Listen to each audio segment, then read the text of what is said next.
गर्मी में गरीब बहू का 8 कमरों का ठंडा ससुराल। कितनी ठंडी ठंडी झरझर हवा चल रही है। इतनी ताजी ताजी हवा खाकर मन प्रसन्न हो गया। सत्यवती पेड़ वाले कमरे की बालकनी से ठंडी हवा खा रही है। दूसरी मंजिल के कमरे में बहुओं ने रसोई बिठा रखी है, जहां वो पकौड़े सेक रही हैं। तभी आसमान में बादल गरजते देख बच्चे दूसरे पेड़ घर के कमरे से सीढ़ी चढ़कर छत पर चढ़ जाते हैं। हमारे छत पर कितनी ठंडी ठंडी बर्फ जैसी हवा चल रही है, बड़ा मजा आ रहा है। दीपांशु, देख हमारे 4-4 मंजिल के कमरे वाले घर से सबके मकान कितने पिद्दू से दिखाई दे रहे हैं। यहाँ तो बिल्कुल गर्मी नहीं है। आखिर क्यों इस परिवार ने गर्मी में जमीन छोड़कर पेड़ पर बसावट कर ली, और कैसे पेड़ पर 1 नहीं 2 नहीं 8 कमरे बनाए, आइए देखते हैं।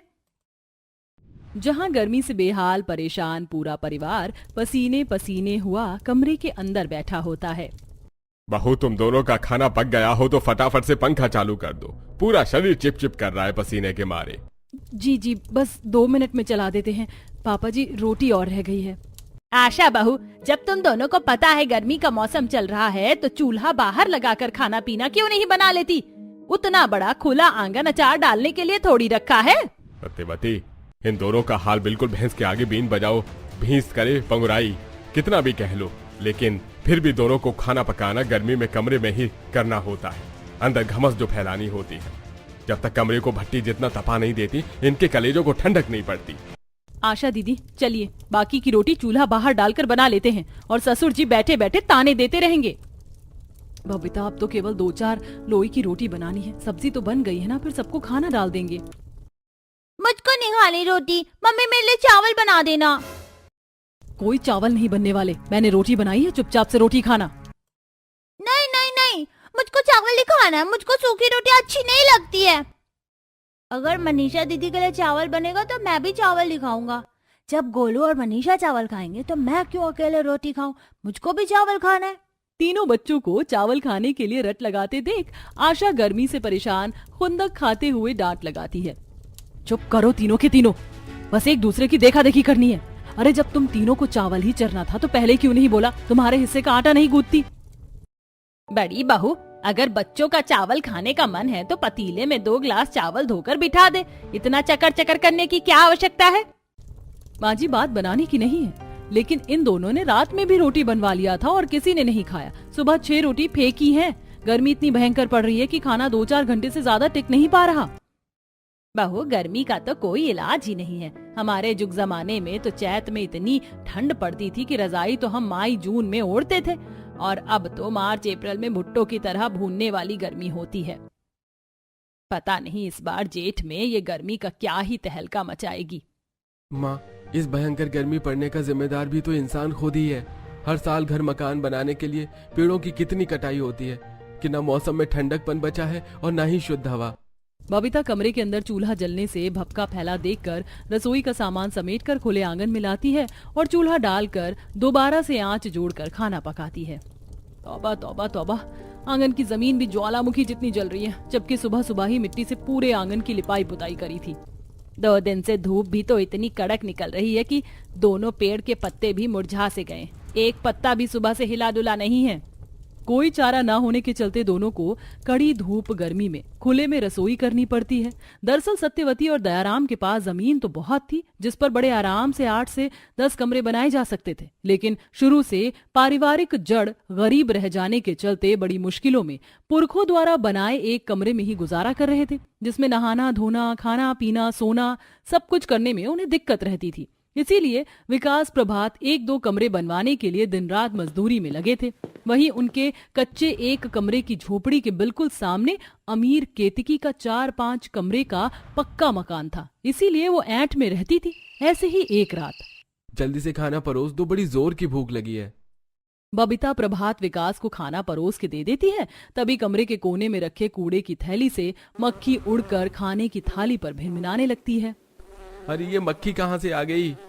घर में कितनी बार कहा है खाना देने से पहले फर्श पर थोड़ा पोंछा मार दिया करो। अरे थोड़ी ठंडक भी हो जाएगी और साफ सुथरापन भी बना रहेगा। गर्मी का मौसम है। चल चल हट हट हट हट।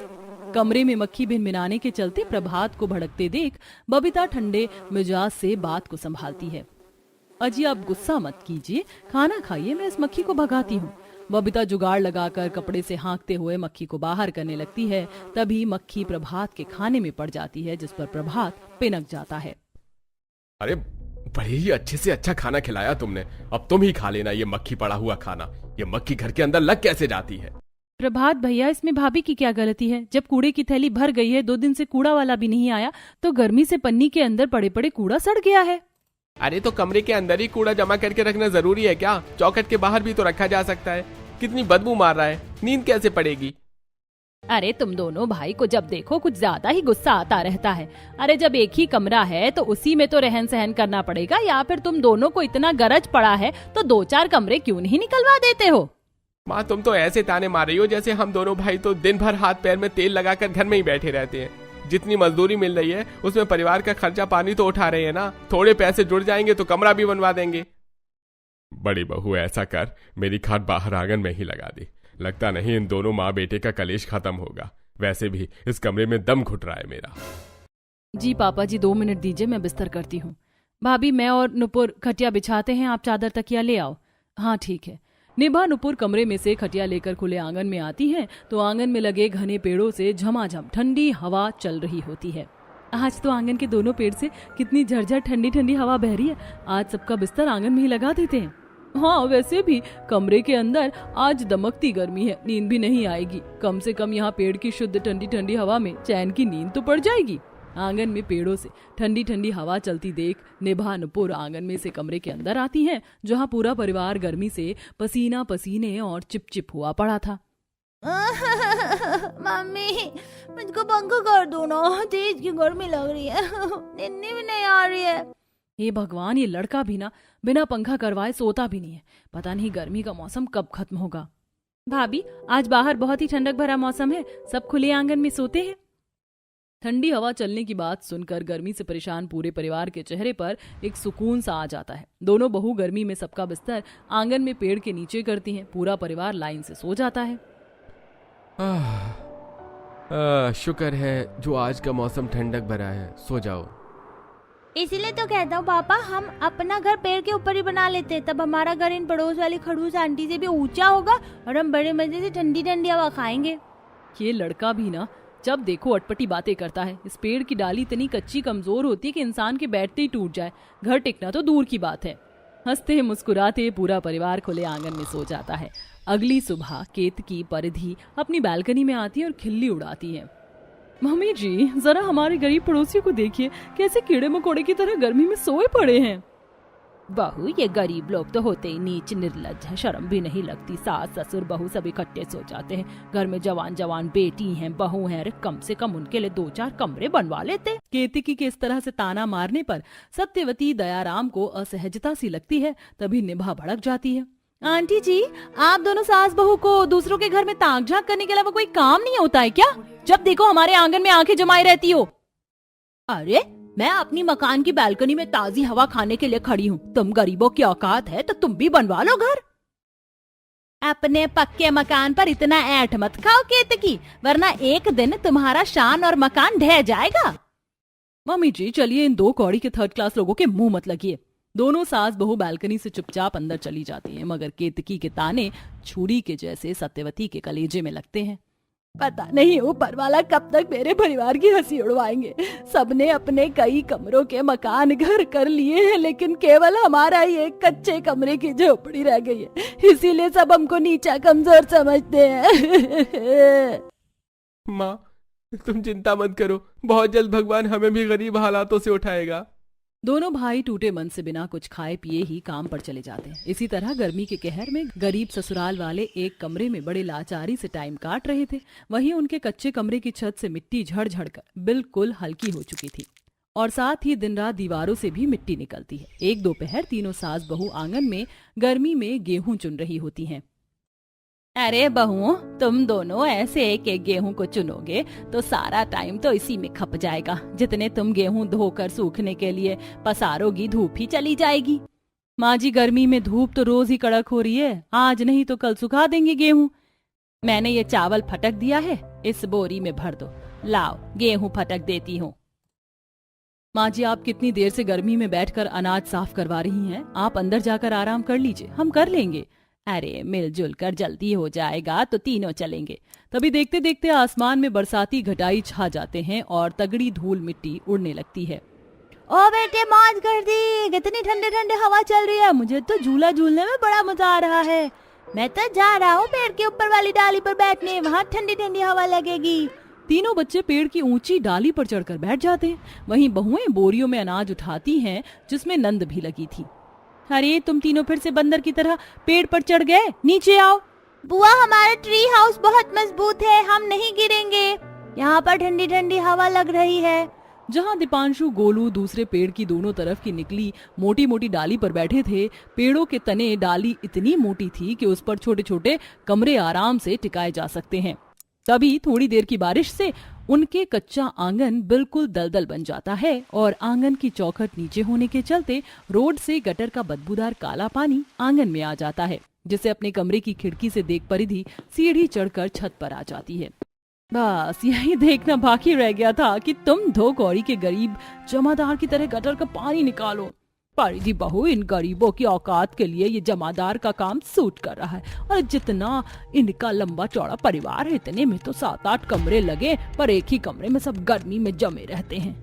इस बार केतकी की बातों का सत्यवती करारा जवाब देती है। इतना करके मत दिखाओ केतकी, सब कोई जानता है कि किस कमाई का दम तुमने 4-5 कमरों का मकान खड़ा किया है। गरीब दुखियारे लोगों को लूट कर उनके साथ घूसखोरी करके बनाया हुआ घर टिकता नहीं है। सत्यवती की सच बात से दोनों सास बहू को एक बार फिर से मिर्ची लग जाती है। और ये आज के टाइम में हर कोई इसी तरह कमाता है, और ईमानदारी से काम कर रहे तुम्हारे बेटों ने क्या उखाड़ लिया? औकात है तो बनवा कर दिखाओ 7-8 कमरे। पैसों के घमंड में चूर केतकी सत्यवती को चुनौती देती है, जिसे इस बार सत्यवती स्वीकार कर लेती है। बहुत जल्दी तुम्हारे इस एक मंजिल के मकान के सामने मेरा 7-8 कमरे का घर तैयार होगा, देख लेना। बोलते बोलते सत्यवती अपने एक कमरे के कच्चे घर द्वार को देखने लगती है। उसकी आंखों में लाचारी के आंसू थे। लगभग 3-4 घंटे लगाकर दोनों बहू आंगन से पानी निकाल कर उसे सूखी मिट्टी से लीप देती हैं और बारिश छूटते ही गर्मी और घमस भरा मौसम कर देता है। थोड़ी सी बारिश टिप टिप कर रह गई, अब तो और भी ज्यादा तगड़ी गर्मी लग रही है। इससे तो अच्छा पीट पीट बरखा पानी बरस जाता तो मौसम में थोड़ी ठंडक पड़ जाती। रात में सब किसी तरह गर्मी में खाना खाते हैं। प्रभात विकास, किसी तरह अपने सेठ से थोड़े पैसों का जुगाड़ करो ताकि 5-6 कमरे बनवाकर खाली पड़ी जमीन छींक जाती रोड पर की जमीन है, ज्यादा वक्त तक खाली छोड़ना ठीक नहीं, वरना सरकार रोड में निकाल लेगी जमीन। माँ, इस जमीन पर कमरे बनवाने का कोई फायदा नहीं होगा।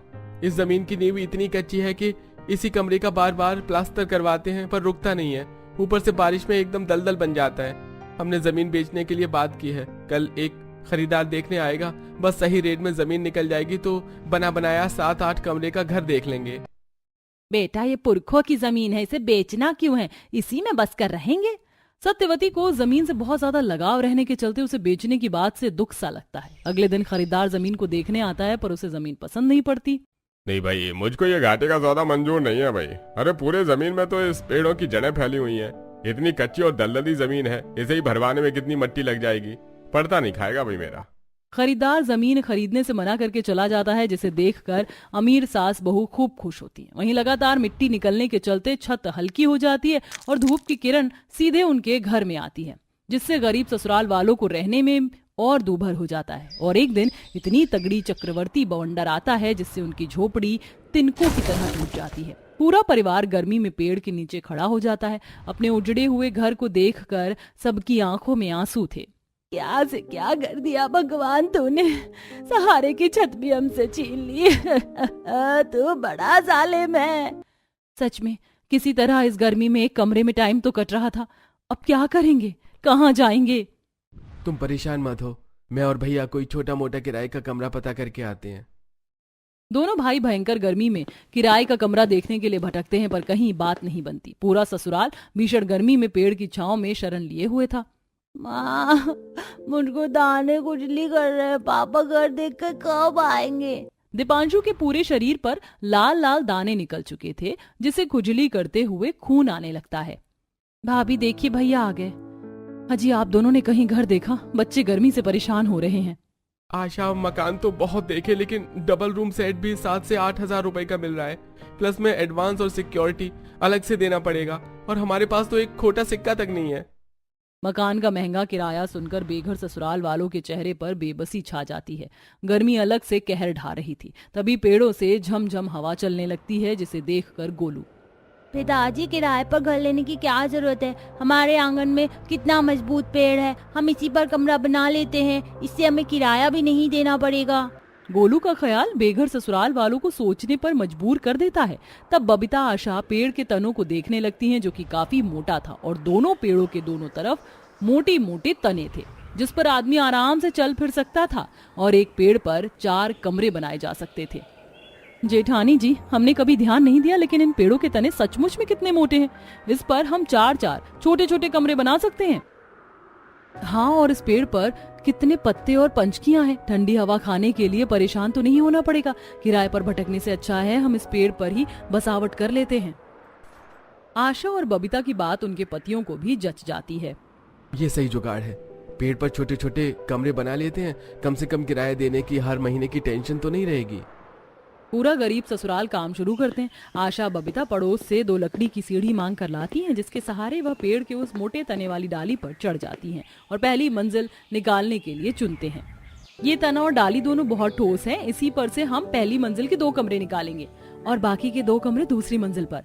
अब दोनों बहू ऊपर वाले भाग पर काम शुरू करती हैं और दोनों के पति तने के निचले हिस्से सतह को खोखला करके अंदर से ऊपर जाने के लिए सीढ़ी बनाते हैं, और दोनों ननद कड़ी गर्मी में घने जंगल से लकड़ियां काट काट कर इकट्ठा करती हैं, जिससे वो तने के अंदर से कमरे बनाते हैं और डाली से छोटी सी बालकनी बनाते हैं, जिन पर पेड़ों की हरी हरी शाखाएं पंचकियां लग जाती हैं। मम्मी, हमारा पेड़ वाला कमरा अंदर से कितना ठंडा ठंडा कूल है, यहाँ पर तो बिल्कुल गर्मी नहीं लग रही। सच में भाभी, इस पेड़ वाले कमरे में इतनी ठंडक है जैसे कि एसी चल रहा हो। अरे तने को काट कर अंदर से कमरा बना है, और पेड़ के तने जमीन की जड़ में से पानी का रिसाव खींचते हैं, इसीलिए इस कमरे की तासीर ठंडी है। बहू, तुम दोनों ने बहुत अच्छा जुगाड़ लगाया है। बस माँ जी, दूसरे पेड़ पर हम रसोई बनाएंगे ताकि सुख साधन से बैठकर खाना बना सके और किसी को गर्मी ना हो। अगले दिन से दोनों बहू और उनके पति दूसरे वाले पेड़ की कटाई चालू करते हैं, जिसकी जड़ों वाले हिस्से को खोखला करके अंदर से टॉयलेट सीट बनाते हैं और ऊपर वाले हिस्से में एक कमरा रसोई के लिए बनाते हैं, जो कि अब 8 कमरे बन चुके थे। हमारे छत पर कितनी ठंडी ठंडी बर्फ जैसी हवा चल रही, बड़ा मजा आ रहा है। दीपांशु, देख हमारे 4 मंजिल के कमरे वाले घर से सबके मकान कितने पिद्दू से दिखाई दे रहे हैं। यहाँ तो बिल्कुल गर्मी नहीं है। भगवान का धन्यवाद हो जो अब हमारे परिवार को गर्मी में गुजारा करने की जरूरत नहीं। हमारे पास भी अपना 8 कमरों का घर है। इसी के साथ पूरा परिवार बारिश के सुहावने मौसम को एंजॉय करते हुए गर्मा गर्म पकौड़ी खाता है, और पूरा परिवार गर्मी में 8 कमरे के मकान में ठंडक में सुलभता से रहन सहन करता है।